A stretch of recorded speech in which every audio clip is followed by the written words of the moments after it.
Basically, my background is medical genetics, and I say in medicine we have to make the right diagnosis to offer the right therapy, and then from that we can get the prognosis for what will happen. And symptoms are patient history are important to make the right diagnosis, but you don't want to get bogged down in symptoms. And certainly you don't want to mix symptoms with diagnosis. In other words, don't take one symptom like violence and make it the issue, make it like the diagnosis. It's important to lead you to the diagnosis, but it is not the diagnosis. So what is the diagnosis here? I'll skip the patient history and the symptoms. Many of you are familiar with the symptoms, but the diagnosis is called displacement settler colonialism. And displacement settler colonialism is a particular kind of colonialism. Not all colonialism is displacement settler type. For example, colonialism of the French in Algeria was not displacement colonialism. The same with South Africa, the Dutch and the British colonization of South Africa. Displacement settler colonialism is found in many other places, like the US with the indigenous people. Sorry, I have to shut this off. But anyways, there are lots of colonialism around the world. Every country on earth has been subjected to colonialism. Sometimes they were both colonized and became colonizers. Most of Europe, by the way, was colonized by the Romans, for example, and became colonizers. But anyways, that's the way human species works. In our case, displacement settler colonialism means that of the Palestinian population, 15 million people in the world, 8.5 million of us are refugees or displaced people. And the rest live like I do in shrinking ghettos. The Bethlehem ghetto, I am in the Bethlehem ghetto or concentration camp or reservation or Bantustan or whatever you want to call it, in shrinking ghettos. These shrinking enclaves like Gaza, of course, and now Gaza will be reduced by 1/3 because Israel wants to colonize North Gaza because of the gas fields off of the coast of Gaza, which Israel is now exporting gas to Europe to replace Russian gas. That's the main reason for besieging Gaza for the past 20 years or so, and blockading it and trying to stop its people so that Israel can get the natural resources of Gaza. That's the real reason, not Hamas or the resistance or anything else. But what is happening now, of course, is a continuation of a process of ethnic elimination and destruction of a society called Palestine, which before 1948 was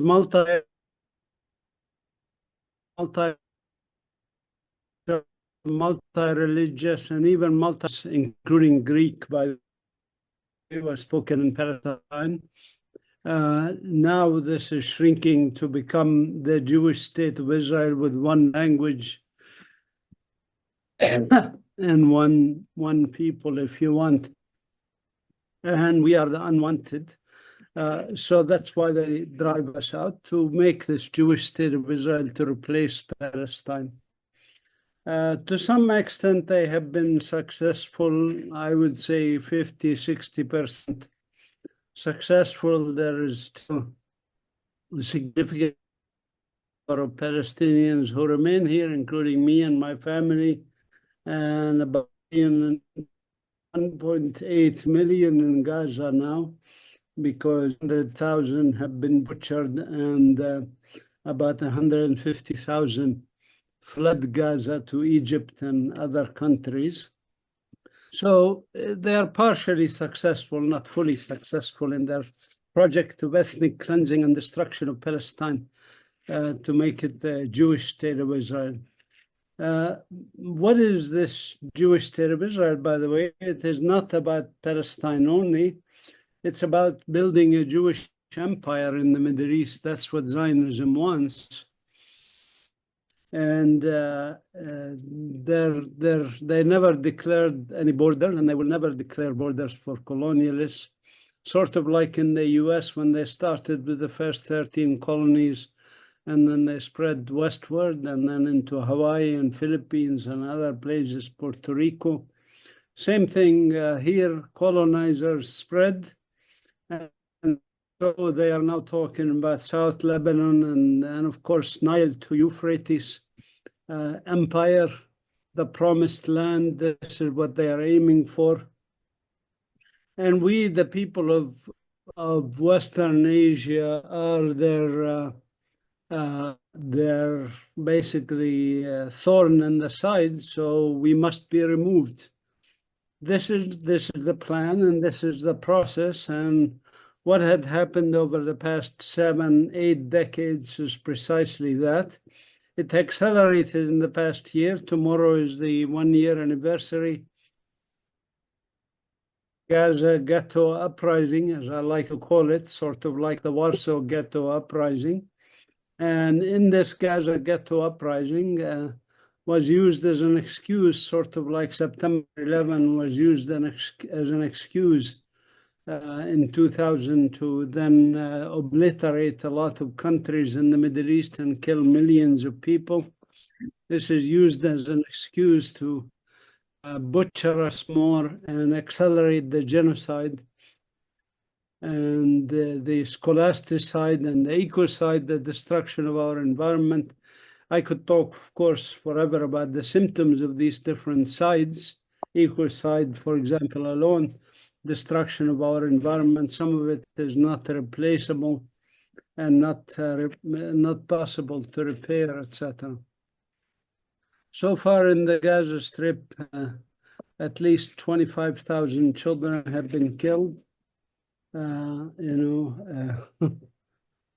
is an ongoing genocide. Even as I was waiting for those 15 minutes to get started, I checked the news, and there's more massacres in Gaza and in Lebanon. In Lebanon, just in the past few weeks, just in the past 2 weeks, actually, about 2,000 Lebanese were killed, including 250 children.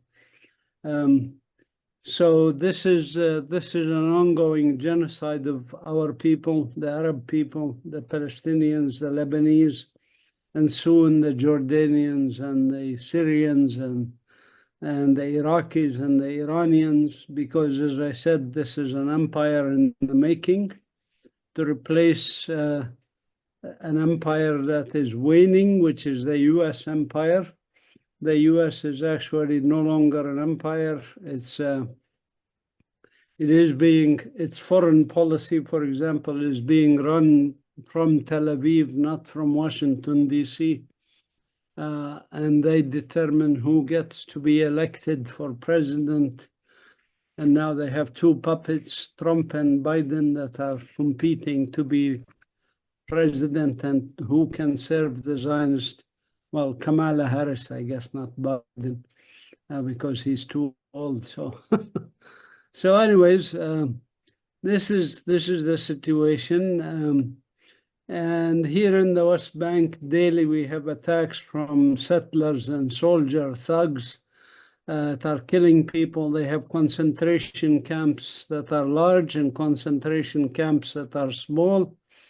For example, they created a prison, as they call it, in the Negev, in which torture is being practiced, including mass rape of Palestinians to death, basically using sticks and stuff like that.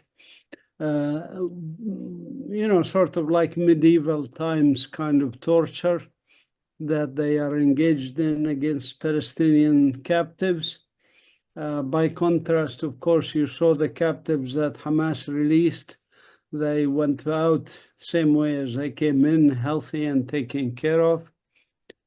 So it's what we are facing here is a sadistic, genocidal, maniac regime that we have not seen the likes of in decades, actually.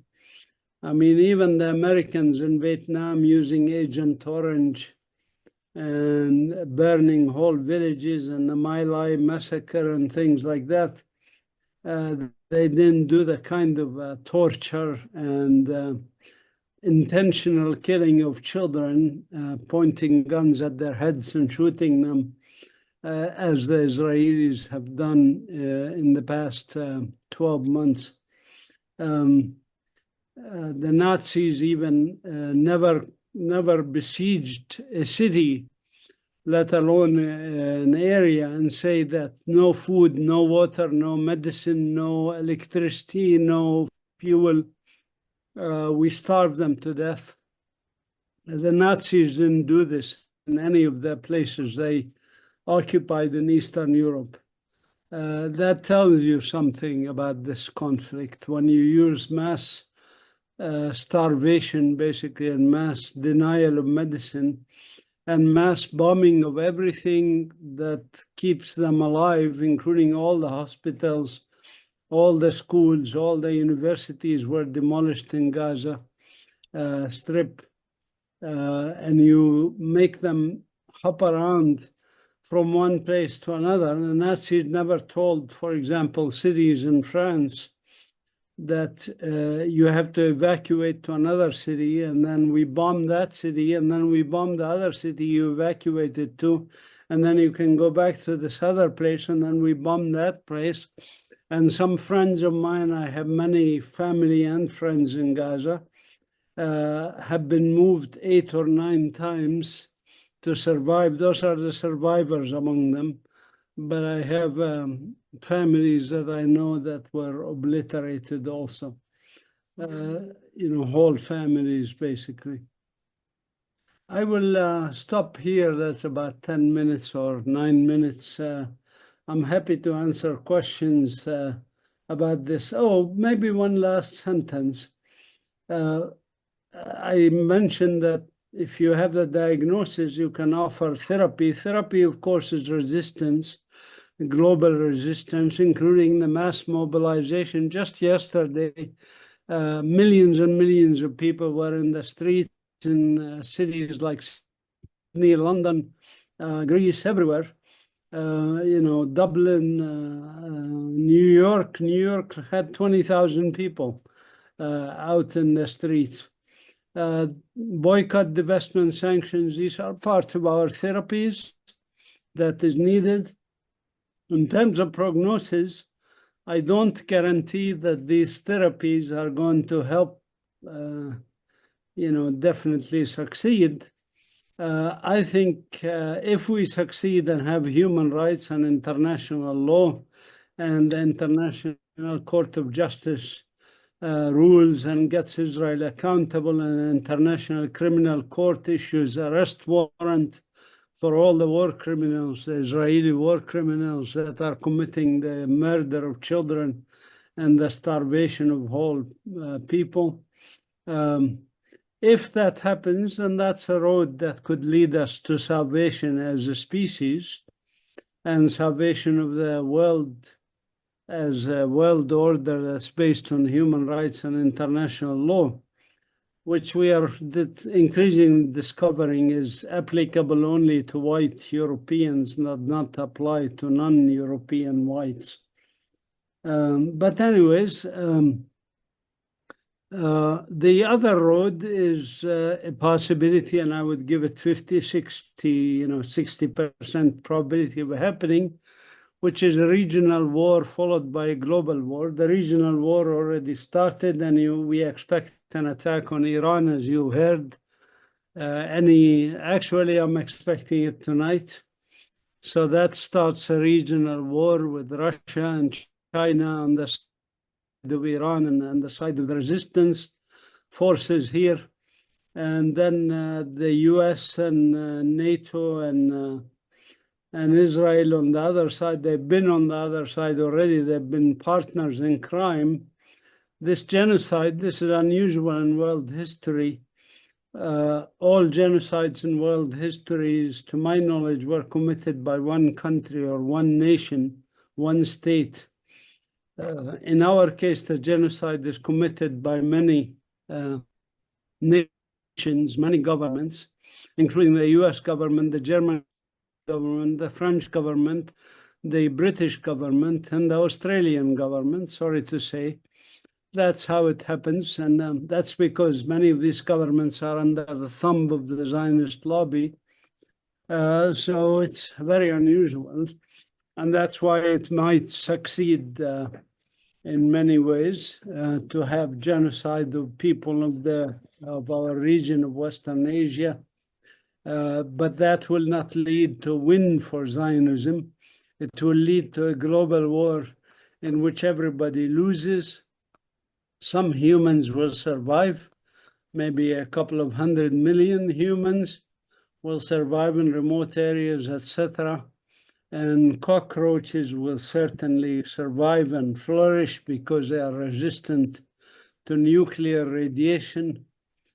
So I would say, like I did, get your affairs in order, because I do not know if the first or the second option is what will happen. Thank you. Very much, Mazin. Are there any questions to Mazin? I don't see. Yeah. Thank you very much for all this presentation, Mazin. I have a question, and it's obvious that, I mean, my question is, how are things going militarily at this point? I mean, from what I see, the Israelis aren't doing very well, nor in Lebanon, neither in Gaza. And I guess they're pretty scared from Iran and the Iranian capabilities. But is this the feeling there as well, that they're not winning in military terms? Well, I mean, it's sort of like the US in Vietnam. Attacking civilians is all they can do.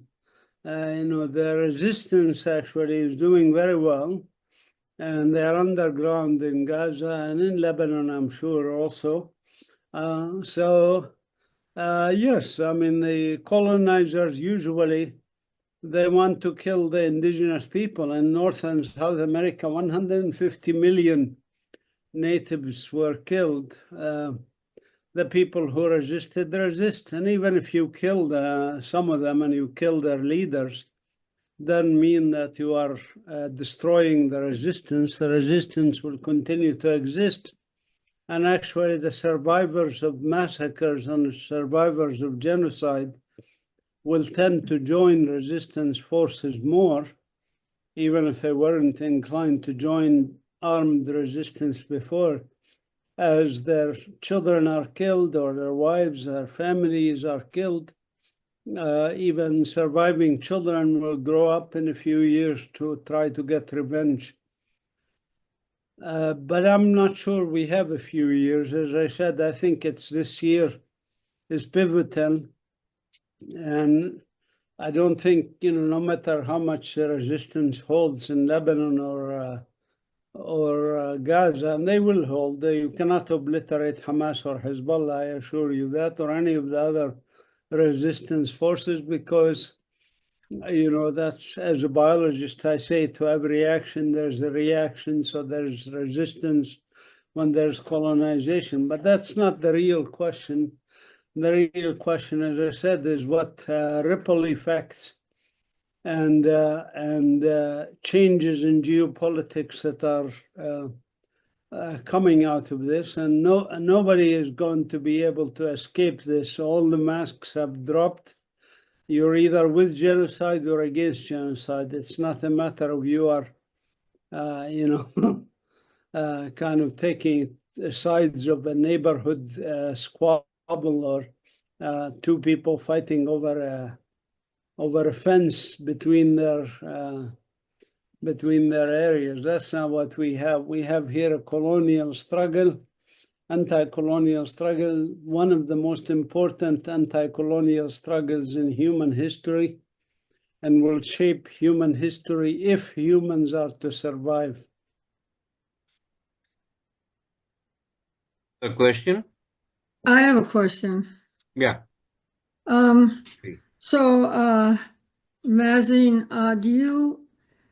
it seems to me like that the local opposition, meaning the regional opposition, is if they were to go all out, they could pretty much destroy Israel very quickly. But so what's restraining them, I guess, is either Israel's nuclear weapons or the United States. What do you think is restraining them from just completely obliterating Israel? Because I would assume that if you take the weapons of Hezbollah and Iran and Yemen, that they could do a pretty serious job on it if they chose to. Yeah, I mean, the difference is that Israel is fighting not to protect Jews or anything like that. Israel is fighting for conquest and for colonialism. And for this, they are willing to violate every ethical or moral or international law or anything. That's why they have mass starvation and genocide, etc. The opposing parties like Iran and Hezbollah and Lebanon are driven by resistance and stopping genocide. In fact, Hezbollah, just a day before they assassinated the leader of Hezbollah agreed to a French-American proposal for 21 days ceasefire to negotiate total ceasefire in Gaza and in Lebanon, a proposal submitted by the French and the Americans.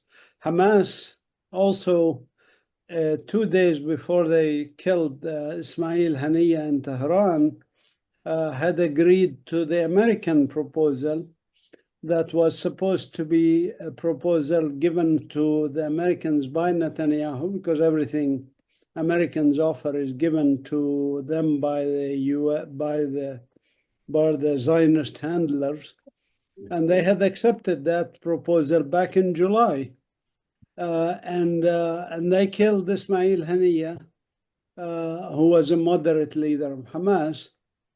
But my point is that Hamas, for example, and Hezbollah, if you look at the rockets from Hezbollah or the rockets from Iran did not even target the infrastructure in Israel, let alone civilian areas. They shot at military bases like Netzarim, which they damaged the military base. So they fight basically targeting military assets. But they said that if Israel does attack Iranian infrastructure like nuclear facilities or oil facilities, that they will change their targeting of Israeli facilities. But I don't think what you say that they can remove Israel or destroy Israel. I don't think that that's in the realm of possibilities, or that the US and England and France and all the governments that are subservient to the Zionists are going to allow such a thing to destroy Israel. So I don't think Israel is fighting for its survival, so to speak. Israel is fighting, as I said, for empire. That's it. If they want, if they want peace, 57 Arab and Islamic countries offered them a golden opportunity. Take 78% of Palestine, leave the Palestinians only 22%, which is the West Bank and the Gaza Strip. Have those as a demilitarized even Palestinian state so that you can be assured of security, and you're done. Of course, they wouldn't take this. We cannot take it because they are after empire. Right. Mazin, I would like to put a question to you. how is now the morale of the average Palestinian in West Bank and the Gaza Strip? And also a second one about the relations between Hamas and the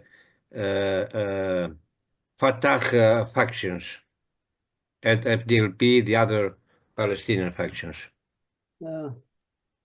I mean, you have to realize this is one of the longest protracted colonial occupations in history. We're talking about over actually 140 years of colonial pressure on the local people.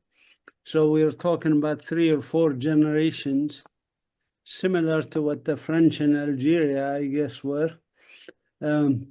So in terms of the the average feeling of Palestinians, I mean, I don't have surveys in front of me or anything, but from the people I talk to, they are resigned to their fate, as they say, having been through many, many wars. Even children in Gaza, by the way, have been in 3 wars already, or 4 wars, attacks on Gaza. So people are resigned to the fact that Zionism will keep going and that there will be more wars. They are seeing strengthening of the resistance. So in that sense, they feel a bit more cautious optimism that Israel can be stopped, not by the West or by United Nations or by the International Court of Justice, but can be stopped by resistance. They are most disappointed not about US support or British support or anything. They're more distressed by the Arab complicity, the Arab countries like Saudi Arabia, United Arab Emirates, Bahrain, Egypt. Egypt is helping starve the people of Gaza. So that's what's most disappointing to us. In terms of, the Fatah and Hamas, I mean, I don't want to spend too much time on that. There are 12 Palestinian factions, not just Fatah and Hamas. Every one of them has their own ideology and their own methods of resistance. In South Africa, by the way, under apartheid, there were 32 factions that were duking it out or that were not all in agreements with each other. That is not a big issue for resistance movements to have differences in tactics and strategies and ultimate goals and what they want. Some of them, like in South Africa, people like Desmond Tutu, and had very big differences with people like Nelson Mandela. Desmond Tutu believed in nonviolent resistance based on his Christian faith. Nelson Mandela believed in violence and arms as the only way to liberate South Africa. That's the way they are, and that's natural and expected, and we shouldn't spend too much time dissecting it, so to speak. Thank you, Mazin.